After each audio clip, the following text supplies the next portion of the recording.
Gulf breaking ന്യൂസിലേക്ക് സ്വാഗതം. പ്രവാസ ലോകത്തെ വിവിധ വാർത്തകൾക്കായി ഈ ചാനൽ സബ്സ്ക്രൈബ് ചെയ്യൂ. കുവൈറ്റിൽ 60 വയസ്സിന് മുകളിൽ പ്രായമായവർക്ക് വിസ പുതുക്കുന്നതിന് ഏർപ്പെടുത്തിയ നിയന്ത്രണം രാജ്യം ഇതുവരെ ഉയർത്തിപ്പിടിച്ച മാനവിക ചരിത്രത്തിന് അപമാനമാണെന്ന് ആക്ടിംഗ് പ്രധാനമന്ത്രിയും ആഭ്യന്തര പ്രതിരോധ മന്ത്രിയുമായ ഷെയ്ഖ് ഫഹദ് അൽ യൂസുഫ് പ്രസ്താവനയിൽ അറിയിച്ചു. എല്ലാ തൊഴിലാളികളുടെയും ഭൂമിയിലെ ഏറ്റവും സുരക്ഷിത താവളമാണ് കുവൈറ്റെന്നും കുവൈറ്റിൽ ജനിച്ചവരും ജീവിതത്തിന്റെ പകുതിയിലധികം ഇവിടെ ചെലവഴിച്ചവരുമായ പ്രവാസികൾ സത്യസന്ധതയും ആത്മാർത്ഥതയും ബഹുമാനവും പുലർത്തിക്കൊണ്ട് ജീവിക്കുന്നവരാണെന്നും അദ്ദേഹം അറിയിച്ചു. അതേസമയം 2021 ജാനുവരിയിലാണ് 60 വയസ്സിന് മുകളിൽ പ്രായമായ ബിരുദധാരികളല്ലാത്ത പ്രവാസികൾക്ക് താമസരേഖ പുതുക്കുന്നതിന് രാജ്യത്ത് നിയന്ത്രണം ഏർപ്പെടുത്തിയത്. ഈ വിഭാഗത്തിൽപ്പെട്ടവർക്ക് പ്രത്യേക ഇൻഷുറൻസ് ഉൾപ്പെടെ പ്രതിവർഷം 1000 ദിനാർ അധിക ഫീസ് നൽകണം എന്നാണ് വ്യവസ്ഥ. ഇതേ തുടർന്ന് മലയാളികൾക്കടക്കം ആയിരക്കണക്കിന് പ്രവാസികൾക്കാണ് രാജ്യം വിടേണ്ടി വന്നത്. ആഭ്യന്തരമന്ത്രിയുടെ നിർദ്ദേശപ്രകാരം വരും ദിവസങ്ങളിൽ ഈ നിയന്ത്രണം എടുത്തു കളയുമെന്നാണ് നിലവിലെ റിപ്പോർട്ടുകൾ. വ്യാജ ഓഫറുകൾ നൽകി കച്ചവടം നടത്തുന്ന സ്ഥാപനങ്ങളിൽ പരിശോധനയുമായി ഖത്തർ വാണിജ്യ വ്യവസായ മന്ത്രാലയം രംഗത്ത്. കച്ചവടം വർദ്ധിപ്പിക്കുന്നതിനായി സൂപ്പർമാർക്കറ്റുകളിലും ഷോപ്പിംഗ് മാളുകളിലും വിലയിൽ കൃത്രിമം കാണിക്കുന്നതായി പരാതികൾ ലഭിച്ചതിനെ തുടർന്നാണ് പരിശോധന. വാണിജ്യ വ്യവസായ മന്ത്രാലയത്തിന്റെ അനുമതിയില്ലാതെ കുറഞ്ഞ വിലയ്ക്ക് ചരക്കുകളോ സേവനങ്ങളോ നൽകുന്നത് ഖത്തറിൽ നിയമവിരുദ്ധമാണ്. ഷോപ്പിംഗ് മാളുകളിലും സൂപ്പർമാർക്കറ്റുകളിലും പ്രൊമോഷണൽ ഓഫറുകളും ക്യാമ്പയിനുകളും നടക്കുമ്പോൾ ഇത്തരം നിയമങ്ങളും ചട്ടങ്ങളും പാലിക്കുന്നുണ്ടോ എന്ന് ഉറപ്പുവരുത്തുക ലക്ഷ്യമിട്ടാണ് മന്ത്രാലയം പരിശോധനകൾ നടത്തുന്നത്.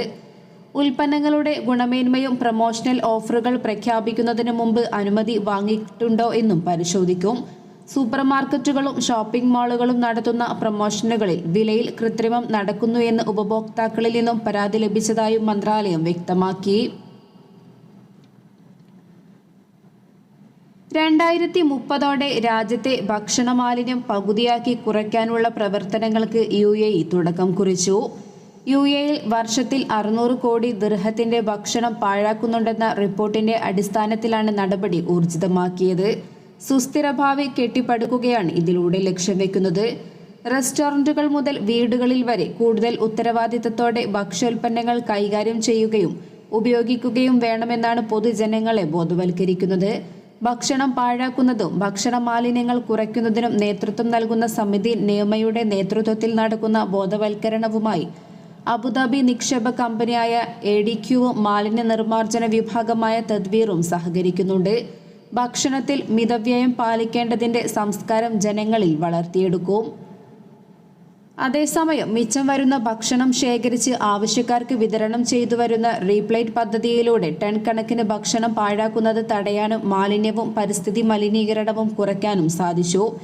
UAE ഭക്ഷ്യസുരക്ഷാ കർമ്മസമിതിയുടെ മേൽനോട്ടത്തിലാണ് കർശന നടപടികൾ ആസൂത്രണം ചെയ്ത് നടപ്പിലാക്കുന്നതെന്ന് എമിറേറ്റ്സ് ഭക്ഷ്യസുരക്ഷാ കൗൺസിൽ വ്യക്തമാക്കി.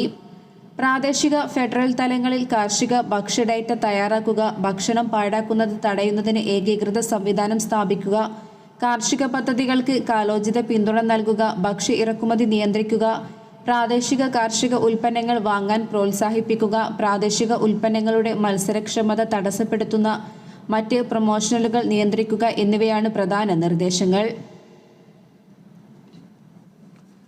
സൗദി അറേബ്യയുടെ ഉത്തരദേശത്തെ ഈ വാരാന്ത്യത്തോടെ അതിശൈത്യം വരുമെന്ന് റിപ്പോർട്ട്. ദേശീയ കാലാവസ്ഥാ കേന്ദ്രത്തിലെ വിദഗ്ധൻ ഉഖൈൽ അൽ ഉഖൈലാണ് ഇക്കാര്യം അറിയിച്ചത്. കുറഞ്ഞ താപനില 0 ഡിഗ്രിയിലെത്തും. വാരാന്ത്യത്തോടെ റിയാദിൽ കുറഞ്ഞ താപനില 9 ഡിഗ്രിയായി മാറുമെന്നും അദ്ദേഹം അറിയിച്ചു. അതേസമയം സൗദിയിലെ ഭൂരിഭാഗം പ്രവിശ്യകളിലും മഴ തുടരും. ദേശീയ കാലാവസ്ഥാ കേന്ദ്രത്തിന് കീഴിലെ ഉപഗ്രഹങ്ങൾ നൽകുന്ന വിവരമനുസരിച്ച് മക്ക പ്രവിശ്യയുടെ ദക്ഷിണ തീരപ്രദേശങ്ങളിലും അൽബഹയിലെ ഹൈറേഞ്ചുകളിലും ഇടതൂർന്ന മേഘങ്ങൾ രൂപപ്പെട്ടിട്ടുണ്ട്. അൽബഹയിലും മക്കയുടെ ചില ഭാഗങ്ങളിലും ചൊവ്വാഴ്ച വരെ മഴ തുടരും. മദീന പ്രവിശ്യയുടെ കിഴക്ക് ഭാഗങ്ങളിലും അൽ ഖസീം, ഹായിൽ പ്രവിശ്യകളുടെ ചില ഭാഗങ്ങളിലും ഇതേ കാലാവസ്ഥയായിരിക്കും ഉണ്ടാകുന്നത്. ശൈത്യകാലത്തിന്റെ ആരംഭത്തോടെ സൗദിയിൽ വിവിധ പ്രവിശ്യകളിൽ കനത്ത മഴ അനുഭവപ്പെടും. ഇതോടൊപ്പമുള്ള തണുത്ത വായുതരംഗം താപനില ഗണ്യമായി കുറയ്ക്കും. ഗോളശാസ്ത്രപരമായി ഡിസംബർ 1 മുതൽ സൗദിയിൽ ശൈത്യകാലം ആരംഭിക്കും. താപനില വ്യതിയാനങ്ങൾക്ക് സാക്ഷ്യം വഹിക്കുന്ന കാലമാണിത്.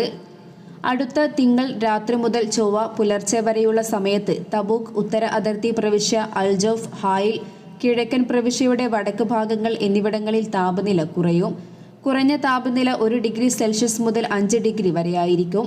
തണുത്ത വായുതരംഗം കിഴക്കൻ പ്രവിശ്യ, റിയാദ്, അൽ ഖസീം എന്നീ പ്രവിശ്യകളെയും ബാധിക്കും. ഇവിടെ താപനില 9 ഡിഗ്രി മുതൽ 12 ഡിഗ്രി സെൽഷ്യസ് വരെയായിരിക്കും. ഡിസംബർ 7-ന് ഈ തരംഗം അവസാനിക്കുന്നതോടെ താപനില സാധാരണ നിലയിലാകും.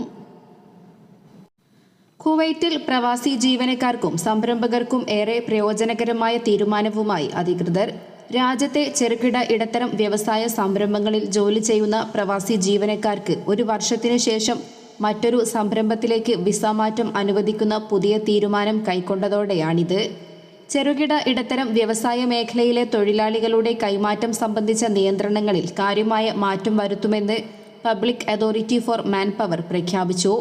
ഈ മേഖലയ്ക്കുള്ളിലെ തൊഴിലാളികളെ മാറ്റുന്നതിനാവശ്യമായ കാലാവധി 3 വർഷത്തിൽ നിന്നും 1 വർഷമായി കുറയ്ക്കുന്നതാണ് അവയിൽ പ്രധാനം. എങ്കിലും ഈ മാറ്റം നിലവിലെ തൊഴിലാളിയുടെ സ്പോൺസറുടെ അംഗീകാരത്തിന് വിധേയമായിരിക്കുമെന്ന് അതോറിറ്റി അറിയിച്ചു. ഇതുപ്രകാരം SMEകളിൽ 1 വർഷമായി ജോലി ചെയ്യുന്ന പ്രവാസികൾക്ക് നിലവിലെ സ്പോൺസറുടെ അനുമതിയോടെ വിസ മാറ്റം സാധ്യമാണ്. എന്നാൽ SME മേഖലയിൽ നിന്നും സ്വകാര്യ മേഖലയിലേക്കുള്ള കൈമാറ്റം ഇപ്പോഴും അനുവദനീയമല്ലെന്നും അതോറിറ്റി കൂട്ടിച്ചേർത്തു. നിലവിലെ സംരംഭത്തിൽ നിന്നും മറ്റൊരു SMEയിലേക്ക് മാത്രമേ വിസ ട്രാൻസ്ഫർ അനുവദിക്കുകയുള്ളൂ. അല്ലാതെ മറ്റ് സ്വകാര്യ തൊഴിൽ മേഖലകളിലേക്ക് SME വിസ മാറ്റാൻ അനുവാദമില്ല.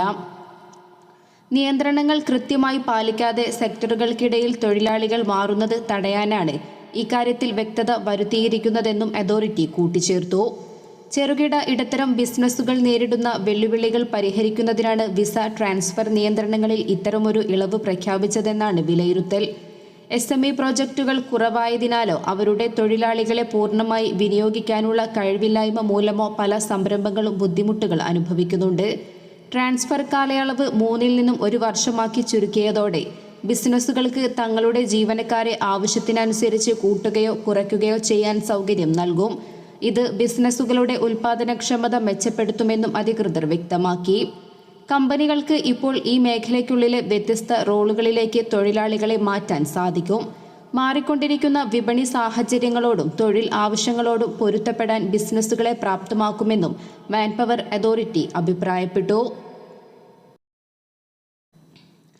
ഷാർജയിലെ സർക്കാർ നിയന്ത്രണത്തിലുള്ള എല്ലാ നഴ്സറികളിലും അധ്യാപനത്തിന്റെ ഔദ്യോഗിക ഭാഷ അറബിയാക്കണമെന്ന നിർദ്ദേശവുമായി UAE സുപ്രീം കൗൺസിൽ അംഗവും ഷാർജ ഭരണാധികാരിയുമായ Sheikh Sultan bin Muhammad Al Qasimi. Sheikh സുൽത്താന്റെ അധ്യക്ഷതയിൽ ഷാർജ യൂണിവേഴ്സിറ്റിയിലെ അക്കാദമി കെട്ടിടത്തിൽ ഇന്നലെ ചേർന്ന ഷാർജ എഡ്യൂക്കേഷൻ അക്കാദമിയുടെ ബോർഡ് ഓഫ് ട്രസ്റ്റ് യോഗത്തിലാണ് ഈ നിർദ്ദേശം. എമിറേറ്റിലെ വിദ്യാഭ്യാസത്തിന്റെയും സാംസ്കാരിക സ്വത്വത്തിന്റെയും അടിസ്ഥാന ഘടകമായി അറബി ഭാഷയെ സംരക്ഷിക്കാനും പ്രോത്സാഹിപ്പിക്കാനും ഈ തീരുമാനം ലക്ഷ്യമിടുന്നു എന്നും അദ്ദേഹം അറിയിച്ചു.